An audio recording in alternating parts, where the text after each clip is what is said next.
તમારી સાથે એક હું નવો વિડીયો લઈને આવ્યો છું। એક ગરીબ બૂન છે અને એને રહેવા માટે ઘર નથી। ચોમાસાનું ઘરમાં પાણી ભરાઈ જાય છે। અને મિત્રો આ વિડીયો પૂરો જોજો ને એટલો શેર કરો કે આ વિડીયો ખજૂરભાઈ સુધી પહોંચે। જે આ વિડીયો શેર ના કરે ને એની કુળદેવીની સોગંદ છે કે આ વિડીયો તમે તાર બને એટલો શેર કરો। આ વિડીયો તમે જોજો, હું વિડીયો બતાવું છું।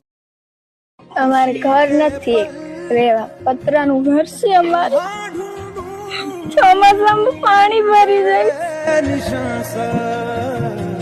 वक्त भी यहाँ है, जाने कितने